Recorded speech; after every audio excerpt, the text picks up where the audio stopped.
Good evening, Chibisque. Today is the 17th. Is it 17th?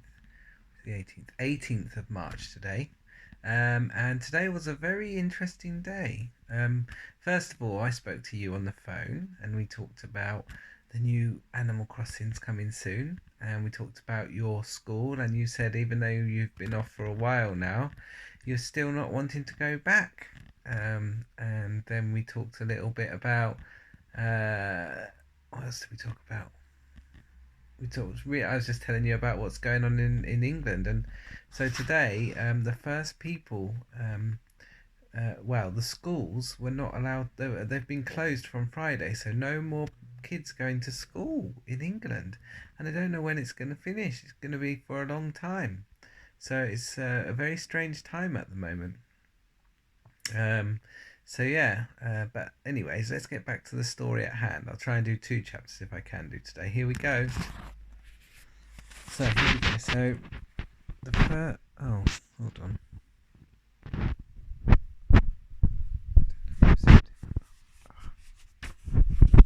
I hope I didn't zoom in or out.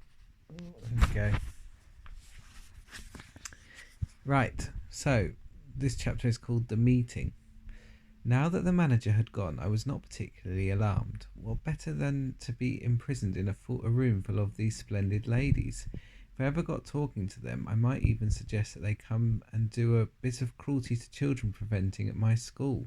We could certainly use them there. In they came, talking their heads off. They began milling around and choosing their seats, and there was a whole lot of stuff like, "Come and sit next to me, Millie dear," or "Oh, hello, Beatrice. I haven't seen you since the last meeting. What an adorable dress you have." I decided to stay where I was and let them get on with their meeting while I got on the house with my mouse training. But I watched them for a while longer through the crack in the screen, waiting for them to settle down. How many were there? I guessed about 200. The back rows filled up first. They all seemed to want to sit as far back from the platform as possible. There was a lady wearing a tiny green hat in the middle of the back row who kept scratching the nape of her neck. She couldn't leave it alone. It fascinated me the way her fingers kept scratching away at the hair on the back of her neck. Had she known somebody was watching her from behind, I'm sure she would.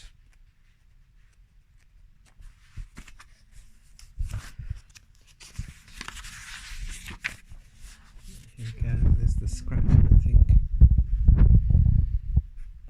They're all scratching. I'm sure she would have been embarrassed. I wonder if she had bad dandruff. All of a sudden, I noticed that the lady next to her was doing the same, and the next one, and the next. The whole lot of them were doing it. They were all scratching away like mad at the hair on the backs of their necks. Did they have fleas in their heads? More likely it was nits. A boy at school called Ashton had nits in his hair last term, and matron made him dip his whole head in turpentine. It killed the nits all right, but it nearly killed Ashton as well. Half the skin came away from his scalp.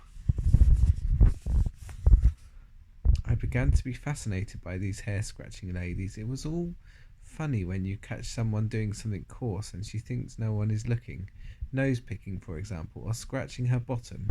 Hair scratching is very nearly as unattractive, especially if it goes on and on. I decided it had to be nits. Then the most astonishing thing happened. I saw one lady pushing her fingers up underneath the hair on her head, and the entire head of hair lifted upwards all in one piece, and the hand slid underneath the hair and went on scratching. She was wearing a wig. She was also wearing gloves. I glanced swiftly around at the rest of the now seated audience. Every one of them was wearing gloves. My blood turned to ice. I began to shake all over. I glanced frantically behind me for a back door to escape through. There wasn't one. Should I leap from behind the screen and make a dash for the double doors? These double doors were already closed, and I could see a woman standing in front of them.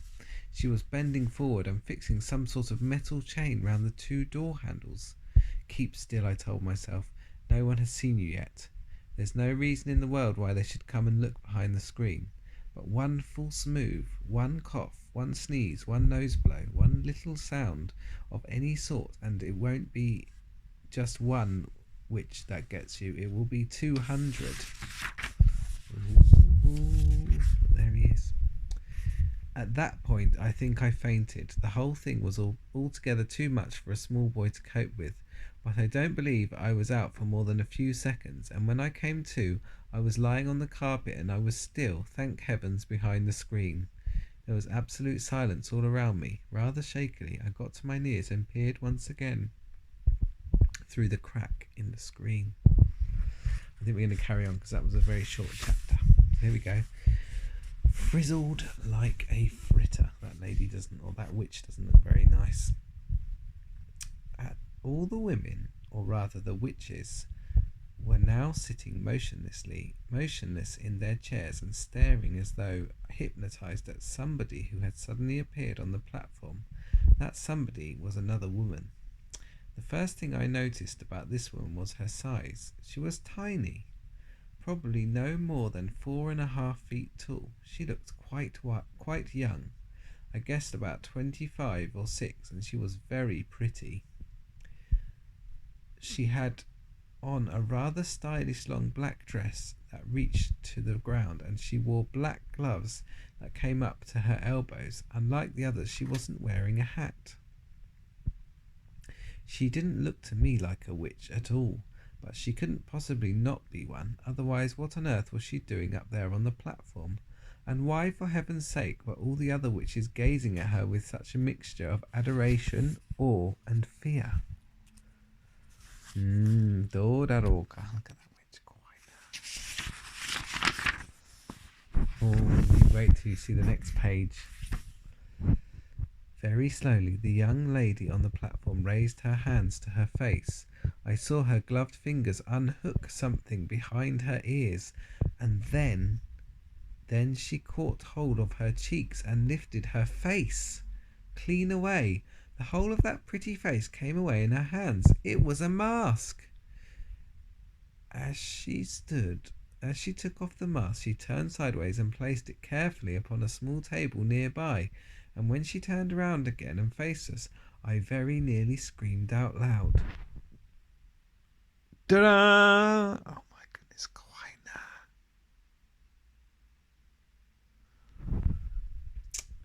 That face of hers was the most frightful and frightening thing I have ever seen.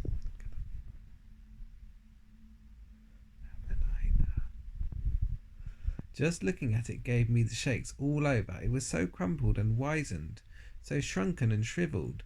It looked as though it had been pickled in vinegar. It was a fearsome and ghastly sight. There was something terribly wrong with it, something foul and putrid and decayed. It seemed quite literally to be rotting away at the edges, and in the middle of the face, around the mouth and cheeks, I could see the skin all cankered and worm-eaten, as though maggots were working away in there. There are times when something is so frightful you become mesmerized by it and can't look away. I was like that now. I was transfixed. I was numbed. I was magnetized by the sheer horror of this woman's features. But there was more to it than that. There was a look of serpents in those eyes of hers as they flashed around the audience.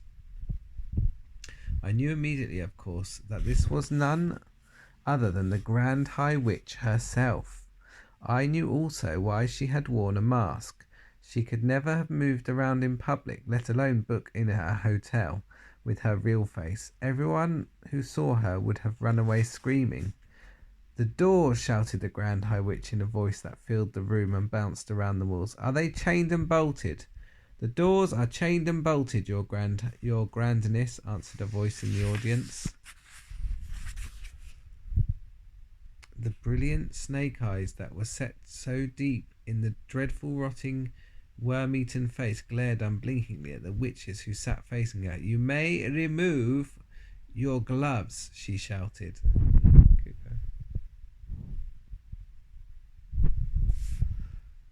Her voice, I noticed, had the same hard metallic quality as the voice of the witch I had met under the conker tree, only it was far louder and much, much harsher. It rasped, it grated, it snarled, it scraped, it shrieked, and it growled.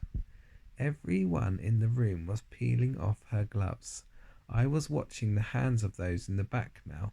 I wanted very much to see what their fingers looked like and whether my grandmother had been right. Ah, yes! I could see several of them now. I could see the brown claws curving over the tips of the fingers. They were about 2 inches long, those claws, and sharp at the ends. "You may remove your shoes," barked the Grand High Witch. I heard a sigh of relief going up from all the witches in the room as they kicked off their narrow, high-heeled shoes, and when I got a glimpse under the chairs of several pairs of stockinged feet, square and completely toeless. Revolting they were, as though the toes had been sliced away from the feet with a carving knife. "You may remove your wigs," snarled the Grand High Witch. She had a peculiar way of speaking. There was some sort of foreign accent there, something harsh and guttural, and she screamed, and she seemed to have trouble pronouncing the letter W. As well as that, she did something funny with the letter R. She would roll it around and round her mouth like a piece of hot pork crackling. Look, Hugo.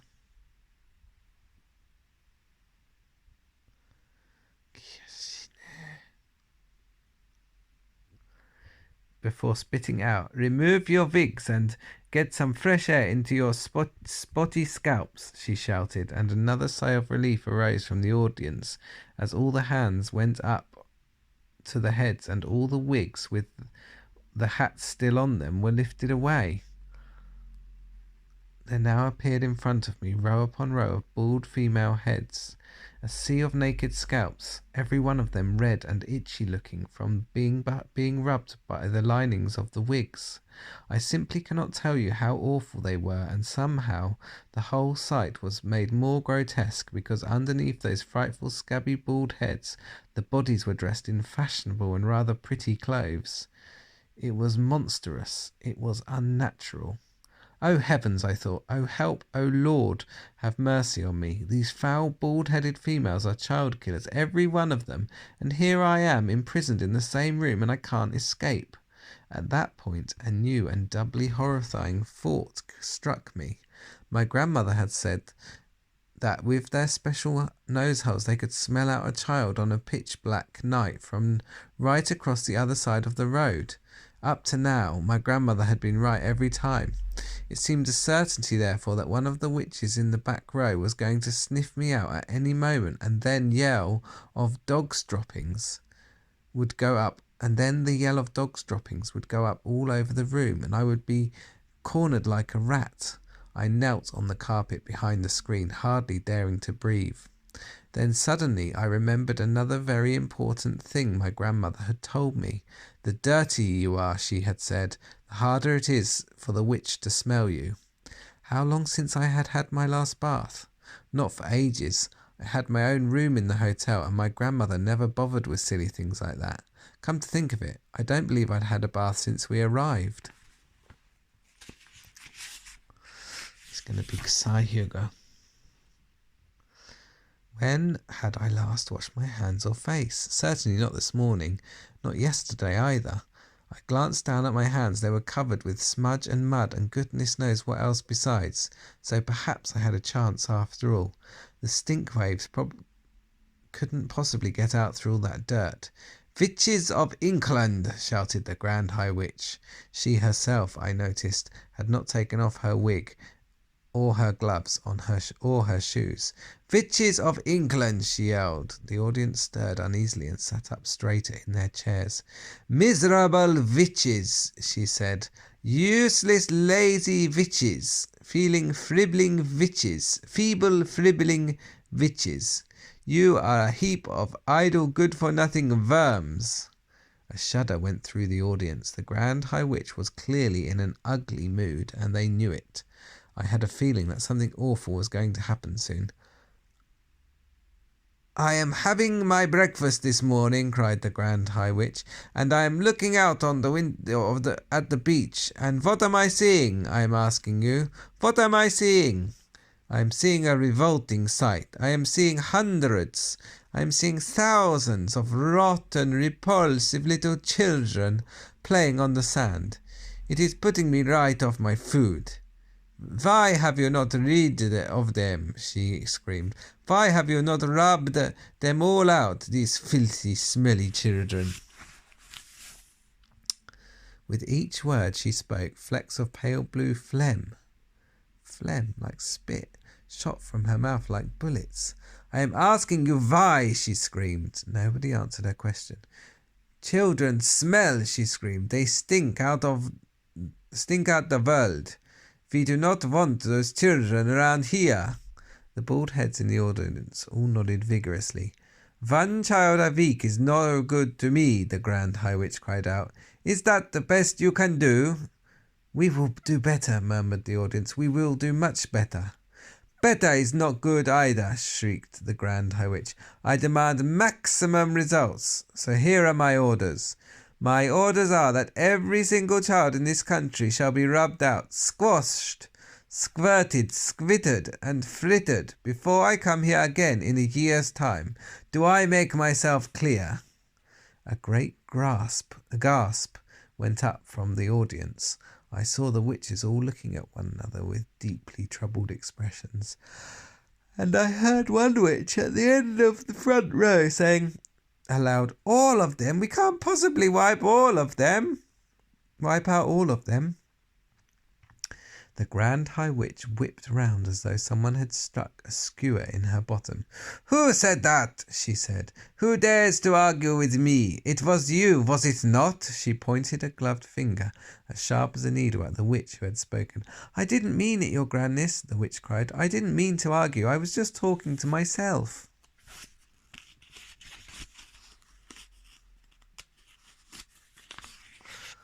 Oh my goodness. You dared to argue with me, screamed the Grand High Witch. I was just talking to myself, cried the wretched witch. I swear it, your grandness. She began to shake with fear. The Grand High Witch took a quick step forward, and when she spoke again, it was in a voice that made my blood run cold. A stupid witch who answers back must burn until her bones are black, she screamed. No, no, begged the witch in the front row. The Grand High Witch went on. A foolish witch without a brain must sizzle in the fiery flame. Save me, cried the wretched witch in the front row. The Grand High Witch took no notice of her. She spoke again. An idiot witch like you must roast upon the barbecue. Forgive me, oh, your grandness, cried the miserable culprit. I didn't mean it. But the Grand High Witch continued with her terrible recital. A witch who dares to say I'm wrong will not be with us very long. A moment later, a stream of sparks that looked like tiny white hot metal filings came shooting out of the Grand High Witch's eyes and flew straight towards the one who had dared to speak. I saw the sparks striking against her and burrowing into her, and she screamed a horrible, howling scream, and puff of smoke rose up around her. A smell of burning meat filled the room. Nobody moved. Like me, they were all watching the... Look. Oh my goodness. Smoke, and when it had cleared away, the chair was empty. I caught a glimpse of something wispy white, like a little cloud, fluttering upwards and disappearing out of the window. A great sigh rose up from the audience. The Grand High Witch glared around the room. I hope nobody else is going to make me cross today, she remarked. There was a deathly silence. Frizzled like a fritter, said the Grand High Witch again. Cooked like a carrot. You will never see her again. Now we can get down to business. Oh my goodness. I'm going to read the next one next time. Formula 86 Delayed Action Mouse Maker. Interesting. So, there we go, Chibi Scare. Hope you enjoyed it. Hope it's not too scary for you, but sometimes it's nice to read something a bit more adventurous. And yeah, I hope everything's going well in Japan at the moment. Like, it seems like, based on the maps and things, everything is okay where you are, which is good news. And yeah, I'm just hoping I can speak to you again soon. I can't wait for Saturday. All right. Well, I love you very much, and I wish you all the best.